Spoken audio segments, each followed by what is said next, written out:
खाते अगं नीट घे हा. अगं हो आई व्यवस्थितच घेतलं. बसा ये ई आई शू केलीये तू कधी आई. जा बदल जा कपडे त्याचे. मी जाते बहिणी. अगं राहू दे बदलेल ती दुष्यंतचे बदलायचे ना. नीट ग. मग आई काय म्हणतात अश्विनी? नेहमीच. जाऊ दे ग करायचं आपण थोडं दुर्लक्ष. बहिणी आईने माझं किती लाड केलेत आजपर्यंत. किती कौतुक केलंय. नाही विसरता येत. पण त्यांना जे वाटतंय ते पण काही फारसं चुकीचं नाहीये ना. हो पण त्यामुळे माझी खूप कोंडी होती. मी बाळाला साधी खेळवत जरी बसली असेल तरी माझ्याकडे रोखून पाहतात. आणि आजकाल जरा जास्तच रागात आहे. का ग? माझ्यात आणि समीरमध्ये मिसेस प्रधानांचा विषय निघतो आणि मग ते चिडतं. पण तू तरी कशाला त्यांच्या देखत नमिता करते सारखं. नाही ठीक आहे नमिता प्रधानच्या बाबतीत जे झालं ते सगळं खूप त्रासदायक आहे खूप कठीण आहे. पण अश्विनी शेवटी झालं ते झालं ना. आणि आता कुणीही काहीही करू शकत नाही. तुला कळते ना मला काय म्हणायचंय? बहिणी एक सांगू काय? या सरोगसी प्रकरणानंतर मला असं वाटलं होतं की एकदा बाळ झालं की मी ते मिसेस प्रधानांना देऊन मोकळी होईन. पण जसे दिवस भरत गेले तसं माझ्या लक्षात आलं की हे बाळ माझंच आहे. मी याच्यापासून वेगळी होऊच शकत नाही.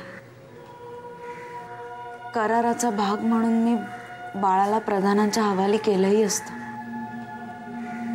मनावर दगड ठेव. पण आयुष्यभर तळमळत राहिले असते.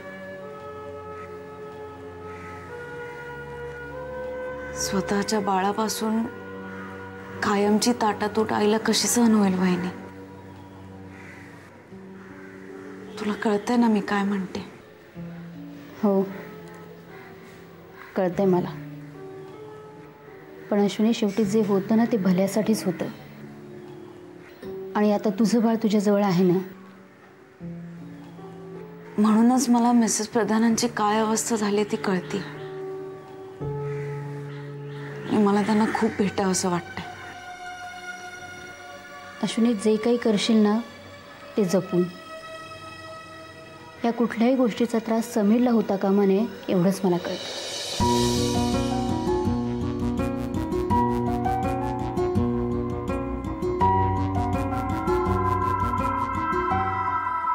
यस मिसेस प्रधान काय तुम्हाला काय आवडतं ना कुठल्या प्रकारचं जेवण आवडतं?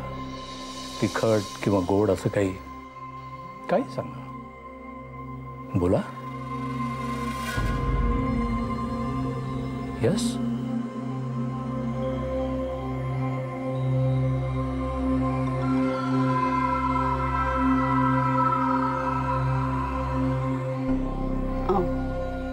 बाळ किती हसतंय बघ दादा.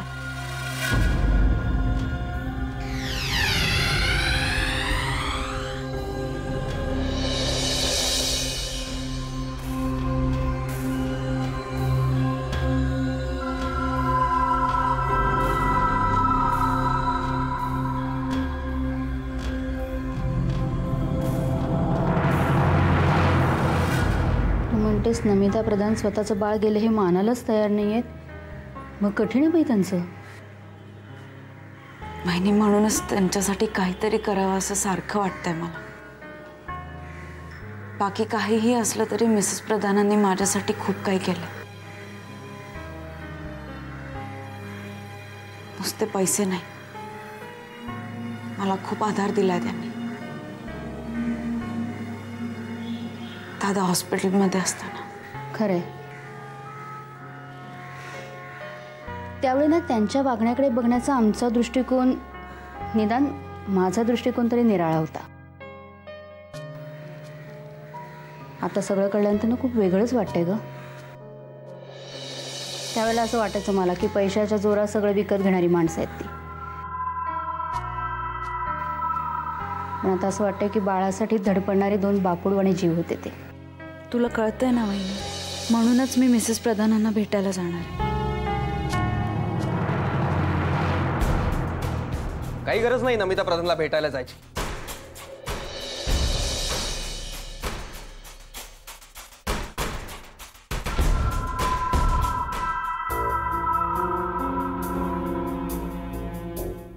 फार डेलिकेट झाली आहे केस.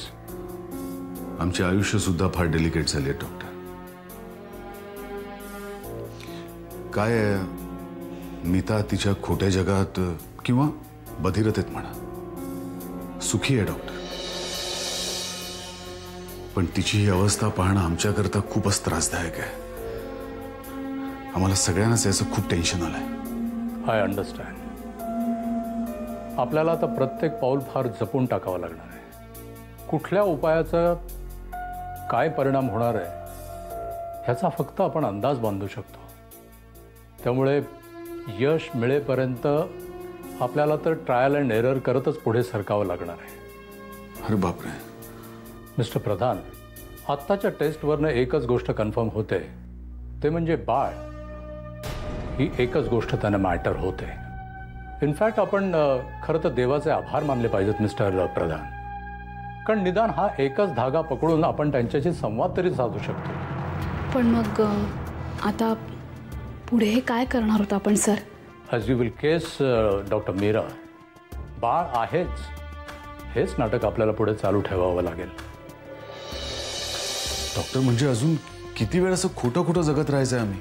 त्याचा असा काही फॉर्म्युला नाही आहे. मी तुम्हाला सांगितल्याप्रमाणे आपल्याला चाचपडतच पुढे जावं लागणार आहे. सध्या तरी हेच नाटक पुढे चालू ठेवावं लागेल इतकंच मी आपल्याला सांगू शकतो. Okay, thank you doctor. थँक्यू.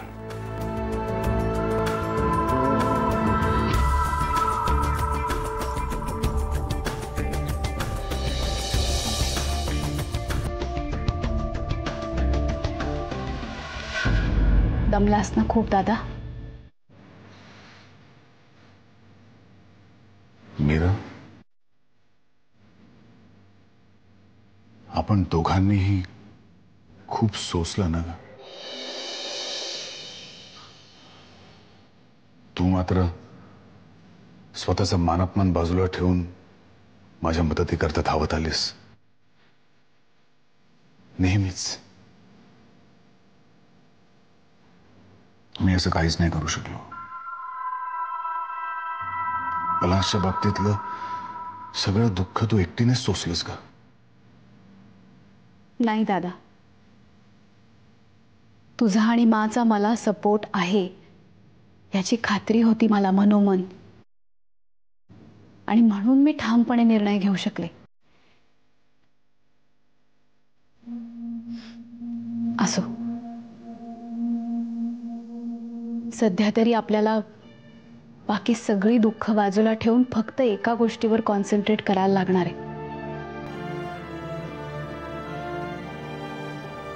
जमेल दादा आपल्याला हे नाटक करणं.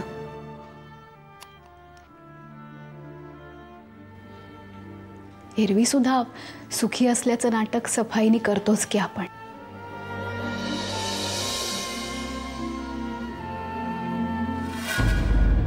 कुठल्याही परिस्थितीत प्रधानांशी संबंध जोडणं म्हणजे परत संकटांना निमंत्रण देणं आहे आशू. दादा, पुन्हा संबंध नाही. मी फक्त एकदा त्यांना भेटून येणार आहे. त्याची सुद्धा काही गरज नाही. समीरला आवडणार नाही आणि या बाबतीत मी त्याची बाजू घेईन. पण दादा, मी समीरला सांगून आणि विचारूनच जाणार आहे. तरीही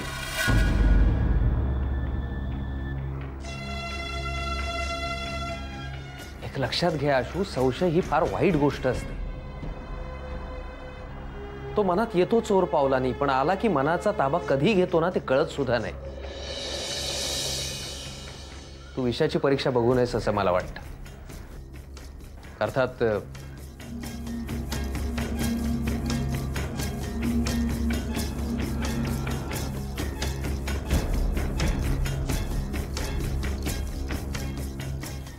एक मिनिट. ह्या विषयावर आपला काथ्याकूट करून खूप झालेला आहे. जेव्हा वेळ येईल ना तेव्हा ठरवूया काय करायचं. आणि आता सगळ्यात महत्त्वाचा विषय ना ते बाळाचं बारसं. पहिल्यांदा त्याची तारीख आपण फिक्स करूया. काय या ना त्या निमित्ताने सारखं पुढेच जात आहे ते. तुला काय वाटतं अश्विनी? आणि तुम्ही आता विचारत राहू नको. कॅलेंडर घे आणि चांगला दिवस बघून टाक. हे बरं तुमचं ऑर्डर सोडत राहायचं. आजचं कर तच्चं कर. तुम्ही उभे राहायचे. हे घे सगळं घेऊन आलोय बाजारातून. फक्त ते वरीचे तांदूळ काय ते मिळालेले नाहीत तुझे. म्हणजे त्याच्यात मला आता बाहेर पडायला लागणार. काय तुम्ही पण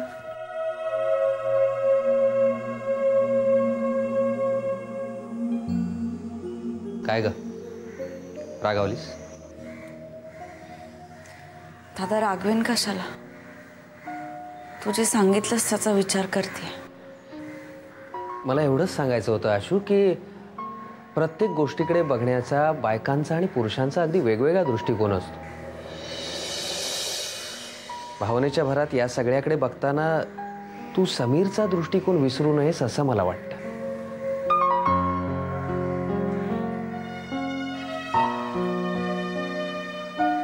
मी नक्की लक्षात ठेवेन. हे बघा उद्याचा दिवस चांगलाय. उद्या? वहिनी अगं लगेच? अगं त्याला काय होतंय? आणि अशी कितीशी तयारी करायला लागणार आहे? आपण सगळे घरातलेच आहोत आणि आजोबाच ते दोघं तिघ जण. फक्त समीरला विचारायला लागेल. हा ते माझ्यावर सोड. पण बारसं उद्याच होऊन जाऊन दे. काय ग चालेल ना? शुभंकर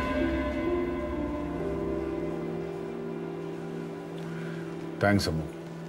वेलकम. तू घेत नाहीस रे? नाही मला नको आता.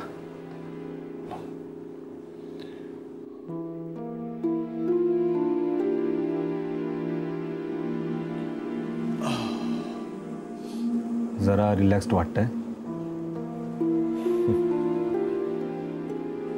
खरं सांगू रिलॅक्स्ड या शब्दाचा अर्थच विसरून गेलोय.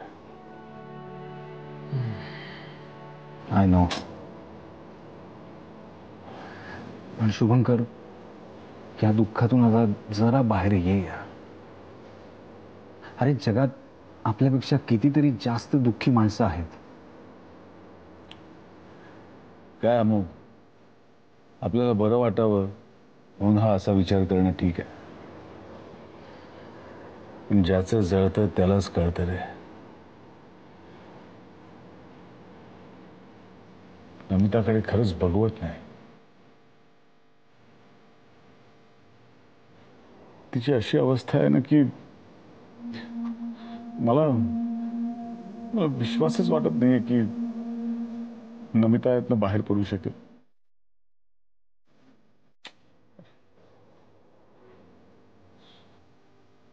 कशी दिसते यार. मला तर तिच्याकडे पाहिलं की रडायलाच येते. काय म्हणजे उपाय काय तेच माहित नाही ना. कारण डॉक्टरांचे एक्सपेरिमेंट्स आहेतच चालू. शुभंकर त्याला दुसरा पर्याय आहे का आपल्याकडे?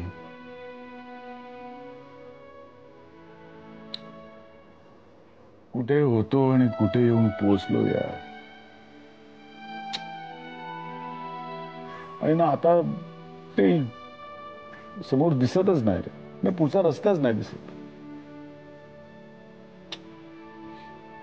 असं वाटतंय की आता याच बिंदूभोवती असं फिरत राहणार आम्ही गोल गोल. काही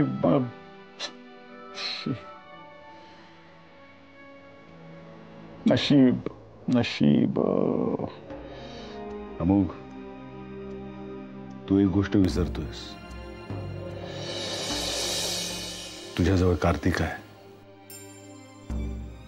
तिला मोठं होताना बघणं, तिचे लाड करणं, तिच्या भविष्याची स्वप्न बघणं, या सगळ्या गोष्टी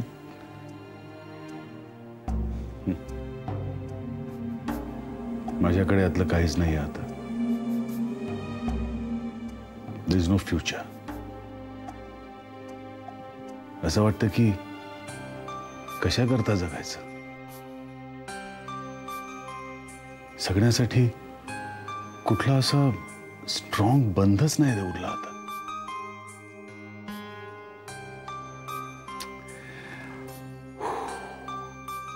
सगळं संपलंय मग.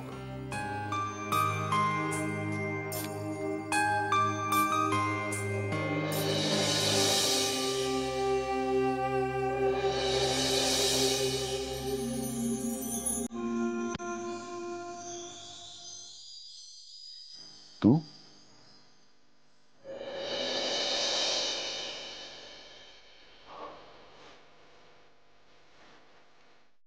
सुलेखा, तू इथे?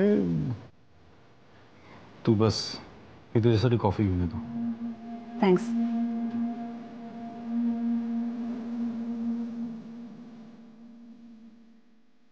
शुभंकर, तू अमोककडे आहेस असं कळलं म्हणून तुला भेटायला मी इथे आले. सुलेखा, त्या दिवशी तू फोन केलास पण मी तुझ्याशी नीट बोलूही नाही शकलो. अगं, माझा इलाजच नव्हता कारण नमिता तिथेच होती. आलं माझ्या लक्षात ते Shubhankar. And I am very sorry. तुझी अवस्था खरंच खूप कठीण झाली. माझी अवस्था यापुढे अशीच राहणार आहे सुलेखा. असं नको ना बोलू शुभंकर. तुला असं बघायची सवय नाहीये. तो शुभंकर हरवला कुठेतरी. हे मात्र खरंय. पण या घटनेमुळे नाही, तो त्या आधीच हरवला होता. शुभंकर, नमिताच्या कंडिशनबद्दल मला समीरकडून कळलं आणि तुझा आणि समीरचा एकमेकांशी कसा संबंध आला तेही मला समीरकडून कळलं. म्हणजे सुलेखा, तू त्याला? नाही, मी तुझी मैत्रीण आहे हे मी त्याला नाही सांगितलं. Don't worry. थँक्स. मला फक्त वाईट एका गोष्टीचं वाटलं की हे सगळं मला समीरकडून कळलं. तू जर मला हे आधी बोलला असतास तर मी जास्त खबरदारी घेतली असती. अर्थात मी त्याचा इश्यू करत नाहीये किंवा आत्ताच्या तुझ्या या मानसिक अवस्थेत मला तुझ्याशी भांडायचंही नाहीये. इनफॅक्ट तू भांड त्याच्याशी. हो, म्हणजे निदान त्याला नॉर्मल आणण्याचा हाच एक उपाय मला दिसतो. तुला एक सांगू का अमोघ, आपण कितीही ठरवलं ना तरी दुसऱ्याचं दुःख नाही पुसू शकत. हे प्रत्येकाने स्वतःच ठरवावं लागतं की आपण असंच दुःखात राहणार आहोत का यातून बाहेर पडण्यासाठी काहीतरी प्रयत्न करणार आहोत. तरच त्याला त्यावर मात करता येते.